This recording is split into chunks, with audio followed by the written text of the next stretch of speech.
They thought it was just a massive grizzly, injured, quiet, and oddly still. Two hikers spotted him lying by the creek, black fur soaked, breathing shallow. He didn't growl, he didn't run, he just stared. When the rescue team arrived, the vet leaned in to examine the bear, but what he found hidden beneath the bear's massive chest made his face go pale. What was inside him, or rather under him, would leave everyone in shock. Because this isn't just a story about an animal in pain. It's a story of protection, of sacrifice, of a bond so powerful it will break your heart. Before we begin, don't forget to subscribe, like this video, and turn on notifications so we can keep bringing you real stories like this one that prove how deep love can go, even in the wild. The trail was barely marked, one of those forgotten paths near the southern edge of Glacier National Park where tourists rarely wander and only the locals dare hike after October. But Liam and Casey weren't ordinary hikers. They were wildlife volunteers trained to monitor movement through remote camera traps and occasionally report any illegal hunting signs. They were halfway through their weekend loop when they saw him. At first, they thought it was a shadow under the trees, but as they got closer to the riverbend, the figure didn't move. It was enormous. Fur as dark as pitch, soaking wet. A grizzly, unmistakably male, lying on his side, one paw twitching in the snow. Casey instinctively grabbed Liam's sleeve. "Don't move." But the bear didn't react. He was breathing barely. No growl, no shift, just the quiet, shallow rise of his chest. Liam pulled out the binoculars. Something's wrong with him. They waited, whispered, debated, then, slowly, they backed away and radioed it in. The ranger station was almost 2 hours away. With daylight fading fast, they marked the location and hiked back at double pace. The rescue team arrived just after dark. 2 rangers and a field vet named Dr. Haley Mendes. She had seen wounded bears before. Gunshots, traps, infections, but something about the way this bear lay, low to the ground, protective, made her pause. She approached slowly, tranquilizer dart ready. The bear didn't resist, not even when the needle struck. He groaned, then went still. What happened next was something no one expected. As the sedation settled in and the team approached with lights and stretchers, Dr. Mendes knelt to examine his abdomen. That's when she saw the blood. Not the bear's, but something beneath him. She lifted one massive foreleg and gasped. There, tucked against the bear's stomach, was a cub. Tiny, still alive, soaked. In shivering. And there was more than one. No one spoke for a long time. The forest, for all its wind and snow, felt suddenly quiet. Dr. Mendes stared at the small body nestled beneath the enormous bear. The cub wasn't moving much, just trembling. Its breathing shallow.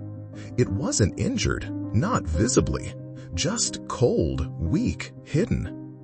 Then it whimpered, a soft, heartbreaking sound, like it had been holding its voice back until now. The second cub was even smaller, pressed under the bear's chest, covered by fur and mud. She was limp, barely responsive. Dr. Mendes reached in carefully, cradling the first cub in her arms while the ranger lifted the bear's front leg. The big male didn't move. His breathing was steady but faint, his sedation just strong enough to keep him calm. He was protecting them, she whispered. Liam stepped closer. "You think they're his?" "I don't know," Dr. Mendes said. "Male grizzlies usually don't do this. They don't guard cubs, not like this." She looked down at the tiny faces, but he did. It took another 10 minutes to fully assess the scene. The cubs were underweight, hypothermic, likely hadn't eaten in over a day, but they were alive, and that was a miracle. The bear, though, was worse. Older than he looked. Deep scratches along his flank, a cracked paw, signs of a fight. But the strange part was the way he had positioned himself, curled just enough to create a wall of warmth around the cubs. It had cost him. They loaded the cubs gently into a heated crate. Then they prepared the stretcher for the big male. When the truck finally rolled away under the beam of headlamps and falling snow, Liam stood in silence, watching the brake lights disappear into the trees. He didn't say it out loud, but he knew what he'd seen. That bear hadn't just stumbled upon the cubs. He had shielded them, chosen to stay, chosen to endure. Back at the Wildlife Center, the night turned into a quiet flurry of activity. Vets warmed fluids. Assistants dried the cubs gently with towels and heating pads. One of them began to suckle from a syringe. The other, the smaller one, didn't move. Dr. Mendes leaned over her, lips tight. "Come on, baby, just a little more." The larger cub looked toward the room where the big bear had been taken. Its tiny nose twitched, body still curled in fear. But the eyes weren't wild. They were waiting, as if they knew exactly where they belonged. The center was quiet, save for the hum of equipment and the soft, steady breathing of the animals in recovery. The larger cub, swaddled in blankets and warmed under a heat lamp, had finally taken formula. His tiny paws twitched as he slept. The smaller one, however, was still unresponsive, her body curled tightly as if trying to vanish. Dr. Mendes sat beside her kennel, rubbing gentle circles on her back with 2 fingers, whispering words only meant for the brokenhearted. In the next room, the adult Grizzly, still unconscious, lay on a reinforced table under warm lights. His breathing was shallow, but even. The wounds on his side had been cleaned and stitched. The cracked front paw, though, was worse than expected. A deep fracture, likely from blunt trauma. Maybe a fight? Maybe something worse. What none of them could understand yet was why this bear had done what he did, because no adult male grizzly would do this. Not normally, not ever. Liam returned the next morning with Casey and a wildlife biologist named Jordan, who specialized in tracking grizzly lineages in the region. He had been following bear movements through collar GPS and trail cams for over 3 years. When he saw the bear in recovery, he went pale. "I know this one," Jordan said quietly. He pulled out his laptop, opened a folder marked Sector B, and found a series of images. Trail cam footage from the past summer. The same bear appeared in multiple shots. Scarred muzzle, distinct fur pattern around the shoulders, always alone. We tagged him 4 years ago. Locals called him Bramble. He lost a mate in a mudslide. Since then, he's been reclusive, never aggressive, just wandering. Dr. Mendes frowned. "So he had a mate?" Jordan nodded. "And she was with cubs when she died." Casey leaned in. "You think these are her cubs?" "I'd bet everything." They all stared at the bear through the glass. Bramble, the lone giant, had spent the last few years drifting alone through valleys and ridgelines, keeping to himself. Now suddenly he had reappeared with 2 starving cubs hidden beneath him. He hadn't found them by chance. He had gone looking for them. And when he found them, alone, cold, too small to survive, he did what no one expected of him. He became their shelter, even if it broke him, even if it cost him everything. That night, the smaller cub moved for the first time. She didn't cry, didn't whimper. She simply lifted her tiny head and turned toward the glass wall separating her from the next room. Bramble was still unconscious, but the connection was alive, and the waiting had only begun. The first thing Bramble did when he opened his eyes was try to stand. It wasn't instinct, it was fear, urgency. Massive limbs twitched, claws scraping weakly at the floor, as if he had forgotten where he was and thought he was still in the woods, still shielding something beneath him. Dr. Mendes rushed into the recovery room, hands raised in calm warning. "Easy, boy, you're safe now." But Bramble wasn't looking at her. He was looking at the glass wall, through it to the other side, to the cubs. One of the wildlife techs, Ava, whispered from the observation room, "He's not trying to leave. He's looking for them." The big bear slumped slightly, eyes wide and darting between the corners of the room. The bandaged paw twitched. He let out a sound, not a roar or a growl, but something low and breathy, almost like a cough, but laced with a sorrow that made everyone stop moving. Dr. Mendides leaned toward the window. He's calling them. The larger cub heard it first. He rose slowly from the blanket and wobbled toward the far end of his kennel, placing both front paws on the glass. The smaller one followed a moment later, still weak, but awake now, alive and drawn to that sound. The sense policy forbade any direct contact between cubs and adult males unless part of a monitored rehabilitation program. But this wasn't ordinary wildlife behavior. This was something else. By midday, the decision was made. A supervised enclosure would be prepared, a large naturalistic pen built behind the center with cameras and climbing logs, snow, and access to warmth. The team didn't know how much longer Bramble had. His lungs were weak, his body failing, but he had lived for those cubs, and they were starting to live for him.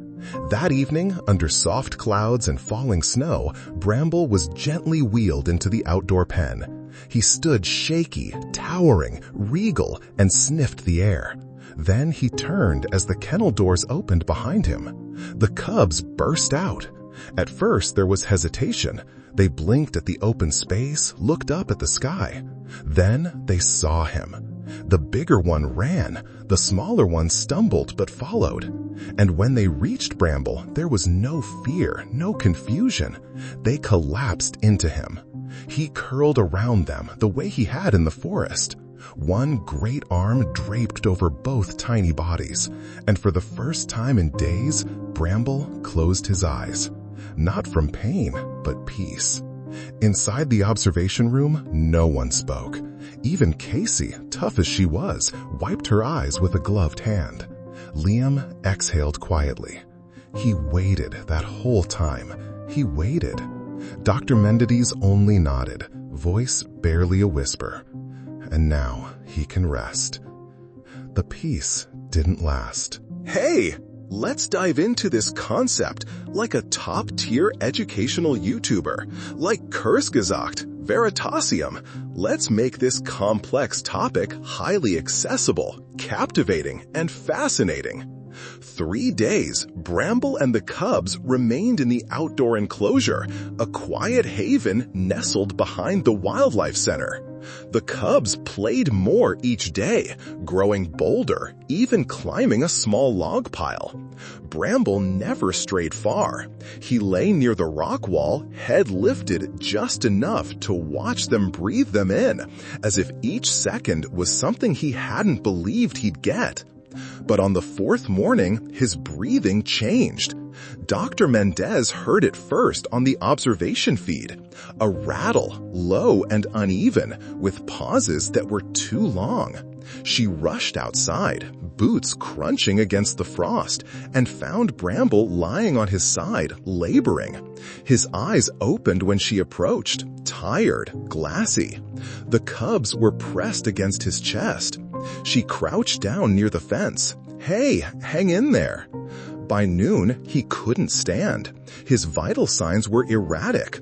Blood work showed signs of kidney failure, stress-induced trauma, possible internal infection from the old fight wounds. They'd cleaned what they could, stitched what was visible, but something deeper was unraveling. Jordan paced the hallway. He was holding on for them. It's like now that they're okay, his body's letting go. Dr. Mendez nodded. It's not just physical. He's been running on instinct, love maybe. Whatever it was never about survival. It was about finishing something. The staff had to make a decision. Sedate him again, begin aggressive treatment, prolong the inevitable, or let him stay here outside where the cubs still found him warm and familiar. They debated for hours. Then a call came in from the State Wildlife Commission.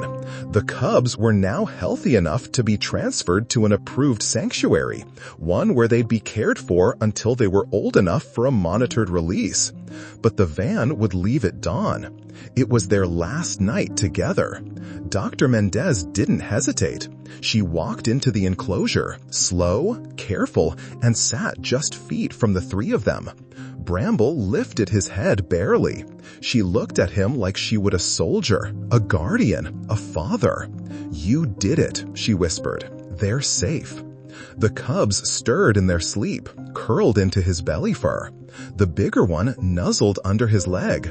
The smaller one, stronger now, looked up with sleepy eyes and let out a soft, contented huff. Snow began to fall, light, gentle, like the forest itself was saying goodbye.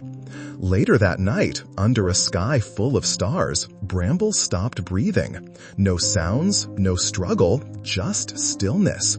Dr. Mendez found him at sunrise, curled around the cubs one final time. They were awake, confused, but not crying, as if they already knew. The sanctuary was nestled in a quiet corner of the Bitterroot Valley, far from highways and crowds, hidden between two ridgelines thick with fir and spruce. It was a place for second chances. When the cubs arrived, they didn't step out of the travel crate right away. The handlers waited, patient and gentle, opening the door and stepping back. It was the bigger one who moved first, sniffing the air cautiously before padding forward, looking behind him as if checking for someone who wasn't there. The smaller cub followed slower, ears twitching at every sound. They stuck close to one another, never separating by more than a few feet. They didn't cry, they didn't play, not yet. It was as if a part of them was still frozen in the moment they left Bramble behind. Dr. Mendez didn't accompany the transport. She had stayed behind at the center to oversee Bramble's burial, a simple, dignified resting place on the edge of the woods near where he'd first been found. The team carved no marker.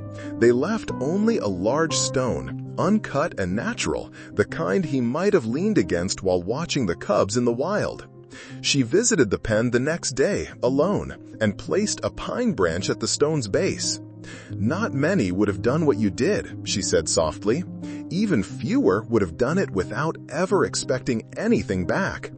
Back at the sanctuary, the cubs took time to adjust. Days passed before they began to show signs of curiosity. They explored the edges of the enclosure, climbed a stump, tasted the bark of a fallen log. The handlers kept their distance, letting the cubs set the pace. But every evening, just before dusk, both cubs would return to the same corner of the pen, the one that faced west, toward where the sun set behind the hills, toward where they had last seen him. It became a ritual, and the staff noticed. So, one of them, a quiet woman named Rachel, placed a single round stone at that corner, then another beside it, then a third, a silent tribute. By the end of the week, a small mound had formed. Not a grave, not a monument, just a memory they could touch. One evening, under a streaked orange sky, the smaller cub lay beside that mound and placed her paw gently on the top stone. No sound, no cry, just stillness and acceptance. That night, for the first time, they played. Not wildly, not for long, but enough to remember what it meant to feel safe again. The kind of safety he gave them, not through strength or force, but by choosing to stay when he could have walked away. And that choice was what saved them. Spring came late that year. The snow took its time melting from the ridges, as if the mountain itself wasn't quite ready to let go. At the sanctuary, the cubs had grown. Their fur was thicker, eyes brighter. They ran now, fast, clumsy, sometimes tumbling over each other like children with too much joy in their bones. But they always returned to the same corner. The stone mound still stood. They never added to it, never disturbed it. But sometimes they would lay near it at dusk, resting their heads quietly, as if waiting for something to rise with the stars. No one told them he was gone, but they had always known. At the Wildlife Center, Dr. Mendez stood at the edge of the clearing where Bramble had been found. The forest was green now. Birds called through the branches. Somewhere in the distance, a deer stepped cautiously through the brush. She carried a worn envelope in her coat pocket, a letter she had written but never mailed. It was addressed to no one. She took it out, read the last few lines silently, and tucked it beneath the same stone she had laid at his resting place weeks earlier. It read, "You reminded me what mercy looks like.